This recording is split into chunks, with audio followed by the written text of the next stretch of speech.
네, 의료 분쟁 차트 오늘 소개해드릴 사연은요. 오래 서서 일하시는 분들에게 많이 생긴다고 하죠. 하지정맥류에 관한 이야기입니다. 네, 화면 속 이 여성은 하지정맥류 수술을 받고 생각지도 못한 후유증을 겪고 있다고 합니다. 어떤 사연인지 화면을 통해서 만나보시죠. 저녁 때마다 우시고 그랬어요. 그 침대가 무조건 있어요. 서서 아무것도 못해요. 하루 대부분의 시간을 침대에서 보내는 것이 이제는 일상이 되어버렸다는 윤진 씨. 하지 정맥 수술을 받고 신경 마비가 돼가지고 그냥 앉아있으면 너무 힘들어서 침대에 누워있어요. 수술 이후 찾아온 감각 이상 증상과 통증으로 힘겨운 나날을 보내고 있었습니다.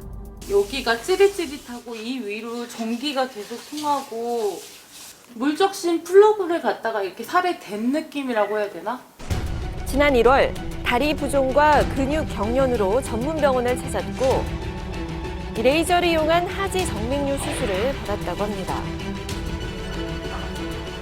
수술하고 나와가지고 그 의사 선생님이 나오시더니 발등하고 발바닥하고 여기 무릎 위쪽을 간질간질 하시더라고요. 왜 간질간질 하세요? 그랬더니 왜 감각이 있어 없어 그러시더라고요.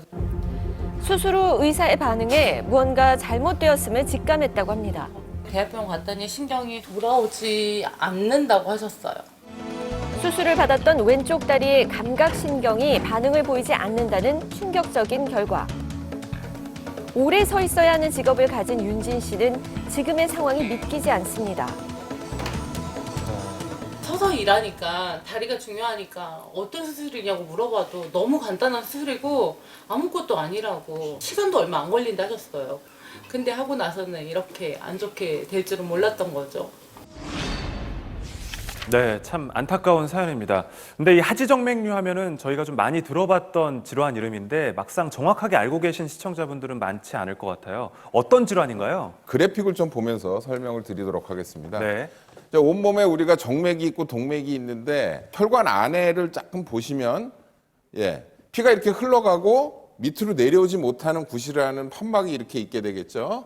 그래서 이러한 판막이 기능을 못하고 혈관벽이 얇아지거나 문제가 있으면 이 부분에서 부풀어 오르게 되죠. 아하. 흉하게 포도알갱이가 묻어있는 듯하게 우둘두툴하게 나온 그런 상태를 우리가 하지정맥류라고 하고 여기 그 오른편에 나와 있는 이 그림에서 보시다시피 실핏줄이 바깥으로 돌출돼서 보이면서 거미줄처럼 색깔이 진하게 보이는 경우가 있고요. 네. 그다음에 이 부분처럼 이게 제일 흔한 건데 바깥쪽에 뭐가 이렇게 흉하게 포도송이처럼 나온 이런 경우가 있고 이 단계에서 이제 심해지게 되면 궤양이 생기는 경우가 있죠. 헐어서 고름도 잡히고 이런 경우가 있습니다. 이런 경우가 있고 또 마지막으로 치료를 제대로 안 하게 되면 그쪽 부분이 딱딱하게 굳어서 이렇게 흉하게 완전히 흉터처럼 남는 경우가 있습니다. 그래서 본인이 느끼는 증상은 다리가 굉장히 무겁죠.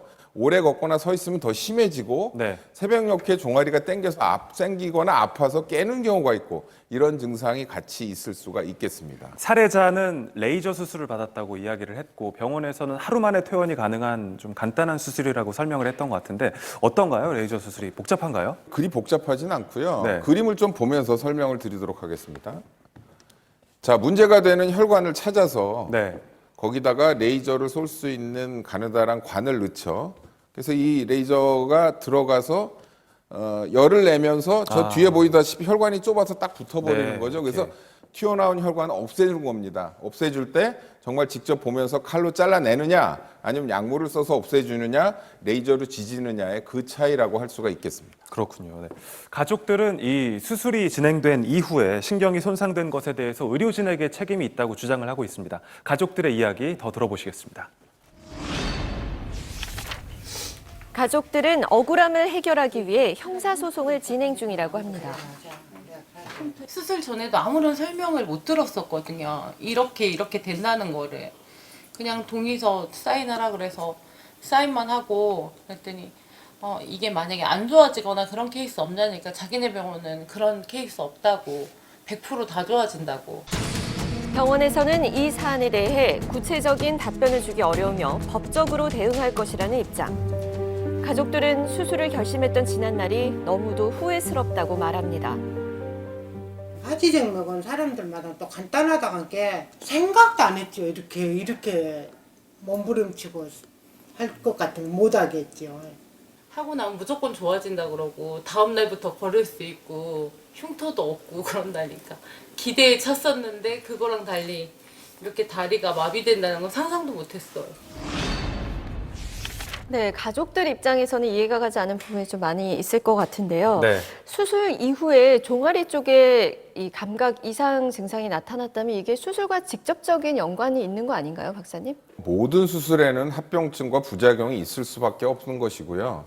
이번 케이스의 경우는 저희가 받아본 그 기록에는 환자 수술 기록지는 있지만 수술 서약서 내지는 그러한 부작용이나 합병증을 설명한 그 서류가 안 보입니다. 그래서 어떤 설명을 했는지 알 수가 없고요. 객관적인 판단 근거를 의료인이 제공하지 않았다는 점에서 문제가 있을 가능성이 있다고 생각을 합니다. 자, 그렇다면 실제로 이 하지정맥류 수술을 집도하고 있는 전문의는 이 사건을 어떻게 보고 있는지 이야기를 직접 들어봤습니다. 30년 동안 하지 정맥류 환자들을 봐왔다는 전문의에게 뜻밖의 이야기를 들었습니다. 시술을 하고 그 복제 신경에 이상이 왔기 때문에 그 시기적으로 일치하기 때문에 시술로 인한 손상으로 이제 의심이 되죠, 강력하게. 무릎 아래로는 대부분의 의사들이 잘 안 합니다. 네. 왜요? 그 신경 손상의 위험이 있기 때문이죠. 바짝 붙어 있기 때문에. 실제로 다리에 흐르는 정맥과 신경은 아주 가까이에 밀착돼 있어서 수술을 할 때 신경이 손상될 수 있는 위험성이 존재하기 때문에 많은 의사들이 무릎 아래로는 무리한 수술을 하고 있지 않다는 겁니다. 수술 중에 문제가 생겨서 신경이 손상이 됐다면 변호사님 이런 네. 경우 법적으로 어떤 책임을 물을 수 있는 거죠? 이 사건 같은 경우에는 보신 것처럼 고주파로 신경까지 손상을 시켰다고 한다면 사실 형사적인 책임도 있을 여지가 상당히 있고요. 네. 민사적으로 봤을 때는 복제신경 손상 같은 경우에는 노동능력 상실률을 10% 정도로 봅니다. 10%요? 예, 그렇죠. 그러니까 한 달에 200만 원을 번다고 얘를 가정을 한다면 한 20만 원 정도의 손해가 발생한 것이고 이분이 한 40세 정도 됐으니까요. 20년 동안 향후 20년 동안 소극적 손해액이 한번 계산해 보니까 한 4,800만 원 정도 되는 것 같습니다. 그리고 치료비 그리고 정신적인 손해는 의자료 포함해서 한 6천만 원 정도의 손해가 발생한 것으로 보여지는데요. 네. 다만 의료소송 같은 경우에는 의료 과실이 있다고 해서 의료진한테 100% 책임을 지우는 경우에 의사들이 그런 시술을 하지 않게 되는 경우 그 실질적인 피해는 국민들이 보기 때문에 네. 손해를 좀 나눠서 분담을 하자라는 취지에서 책임 제한이라는 걸 하는데 이 사건에서도 한 5, 60%의 책임 제한이 된다고 보면 실제적으로 배상받을 수 있는 금액은 3천만 원에서 4천만 원 선이 되지 않을까 이렇게 생각을 합니다. 의료 분쟁 차트 오늘은 하지 정맥류에 관한 사건 살펴봤습니다. 오늘도 두 분 말씀 고맙습니다. 고맙습니다.